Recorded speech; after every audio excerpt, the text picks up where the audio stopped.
अस्सलामुअलैकुम दोस्तों, मैं हूं मोहम्मद अब्बास रमज़ान और आप देख रहे हैं इलेक्ट्रिकल डीएनए यूट्यूब चैनल। दोस्तों, कैपेसिटर चाहे मोटर का हो या फिर फ़ैन का हो, तो इसको चेक करने के बहुत सारे तरीके होते हैं, मगर मैं आज आपको ऐसा बहुत ही ज़बरदस्त और सही तरीका बताने जा रहा हूं जिसके ज़रिए आप कैपेसिटर को चेक कर सकेंगे, और वो भी इस मल्टीमीटर की मदद से, जो कि बहुत ही सादा सा मल्टीमीटर है। इसकी मदद से आप चेक कर सकेंगे बहुत ही आसानी के साथ। तो वीडियो को अंत तक ज़रूर देखिएगा, वीडियो को स्किप मत कीजिएगा। वीडियो अच्छी लगे तो वीडियो को लाइक भी कर दीजिएगा, और अगर अभी तक आपने चैनल को सब्सक्राइब नहीं किया है तो चैनल को सब्सक्राइब कर लें और बेल आइकन पर क्लिक कर दें, ताकि आपको आने वाली हमारी तमाम नई वीडियोज़ का नोटिफिकेशन सबसे पहले मिलता रहे। तो चलते हैं वीडियो की तरफ। तो दोस्तों, इस कैपेसिटर को हम आमतौर पर चेक करने के लिए या तो सीरीज़ पे चेक करते हैं, और या फिर डायरेक्ट 220 वोल्ट्स के अंदर हम सॉकेट के अंदर लगा के भी चेक कर सकते हैं। मगर उसके अंदर नुकसान ये होता है कि या तो हमें सही इसकी कैपेसिटी का अंदाज़ा नहीं होता है कि कितनी इसके अंदर पावर मौजूद है और कितना ये काम के लिए मौजूद है, और ना ही इसके यूएफ का पता चलता है कि कितनी ये माइक्रोफैरड इसके अंदर कैपेसिटी बाकी बची है।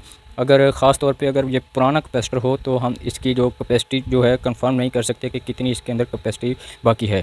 तो ये देख सकते हैं आप यहाँ पे 3.5 यूएफ लिखा हुआ है, यानी 3.5 माइक्रोफैरड का ये कैपेसिटर है।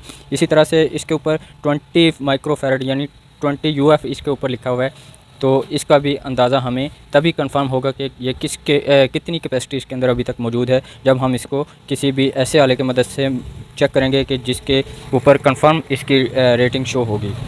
तो हम इसको चेक करने के लिए जो कि आमतौर पे यूज़ करते हैं 220 वोल्ट्स, तो हम उसके ऊपर चेक करके आपको दिखाते हैं। उसके बाद हम आपको ये अपने तरीके से भी चेक करके दिखाएंगे। जिस तरीके से मैं खुद चेक करता हूँ, मैं वो भी आपको इस वीडियो में दिखाऊंगा। तो मैं सबसे पहले इसको सीरीज़ पे इस वायर्स को लगा लेता हूँ। लगाने के बाद ये मैं इसको करंट दे रहा हूँ, तो ये देखें सीरीज़ पे लगाने के बाद इसकी जो कैपेसिटी है हमें इसी तरह से अंदाजे के मुताबिक देखनी होती है। तो ये इसके सीरीज़ के ऊपर बिल्कुल भी अच्छी तरह से ये शो नहीं करवाएगा। तो मैं अब दोबारा से इसको लगा रहा हूँ, तो ये देखें अच्छा खासा ब्लास्ट हो चुका है। तो उम्मीद तो यही है कि ये कैपेसिटर जो है 20 यूएफ यानी 20 यूएफ मुकम्मल इसके अंदर मौजूद हैं। मगर कंफर्म तभी होगा जब हम इसको मल्टीमीटर की मदद से चेक करेंगे। मैं मल्टीमीटर से ही चेक करता हूँ, मैं आप दोस्तों को उसके ऊपर भी चेक करके दिखाऊंगा। तो ये फ्यूजी कंपनी का कैपेसिटर है, जो पाकिस्तान में बहुत फेमस कंपनी है। तो मैं इसको भी चेक करता हूँ। तो ये मैंने 220 वोल्ट्स इसके ऊपर दिए हैं। तो जैसे ही मैं लगाता हूँ तो हल्का सा ब्लास्ट होता है। तो जितनी कैपेसिटी होगी उसी के हिसाब से इसका ब्लास्ट होगा। ज़्यादा कैपेसिटी का कैपेसिटर होगा तो इसका ब्लास्ट भी उतना ही ज़्यादा होगा। अगर ये कैपेसिटर हमारा ख़राब होता तो ये बिल्कुल भी स्पार्किंग नहीं करना था, या फिर बहुत ही कम स्पार्किंग करना था, जिसकी वजह से हमें मालूम पड़ता कि ये कैपेसिटर जो है ख़राब है।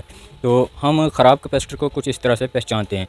तो हम सही तरीका जो है वो आपको बताते हैं कि जिसके ज़रिए हम चेक करते हैं, और बहुत ही आसानी के साथ इसकी जो सही कैपेसिटी है, सही माइक्रोफैरड इसका पता चलता है।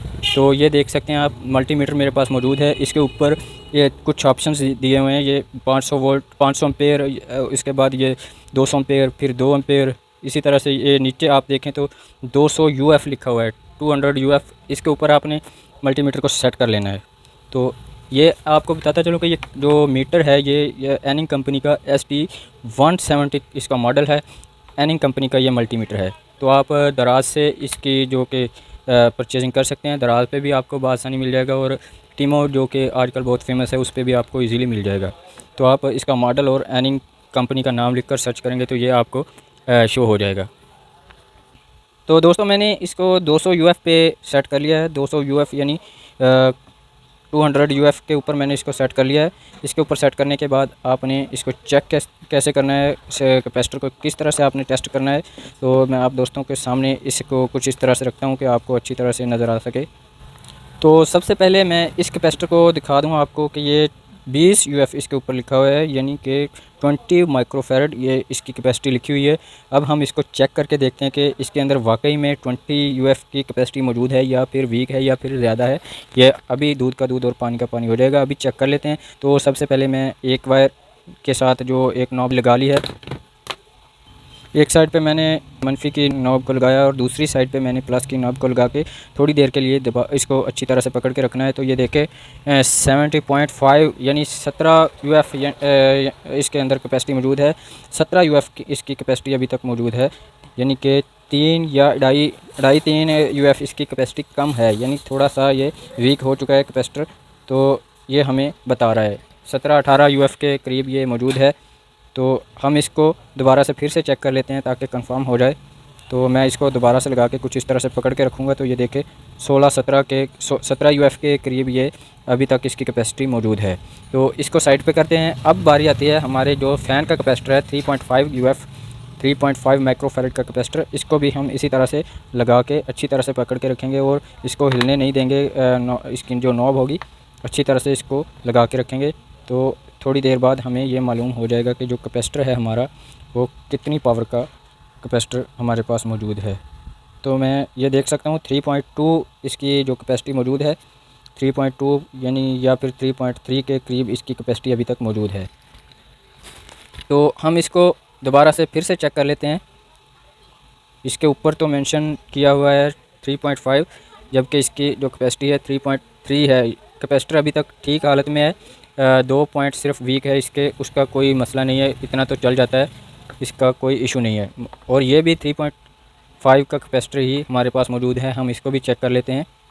तो ये मैं इसको लगा के रखूँगा, तो ये देखें 1.8 इसकी कैपेसिटी बता रहा है, यानी कि ये जो हमारा कैपेसिटर है ये बिल्कुल ख़राब है। इसको हम नहीं लगा सकते फ़ैन के साथ। अगर लगाएंगे तो इसकी जो पावर है इसके हिसाब से जो फ़ैन की स्पीड होगी बहुत ही कम होगी, यानी कि हाफ़ से भी कम होगी स्पीड। तो हम इसको नहीं यूज़ कर सकेंगे। तो कुछ इस तरह से मैं अपने कैपेसिटर को चेक कर सकता हूँ। तो बहुत ही ज़बरदस्त ये मल्टीमीटर है, इसका ये फ़ीचर मुझे बहुत ही अच्छा लगता है, जिसकी वजह से मैंने ये परचेज़ किया था।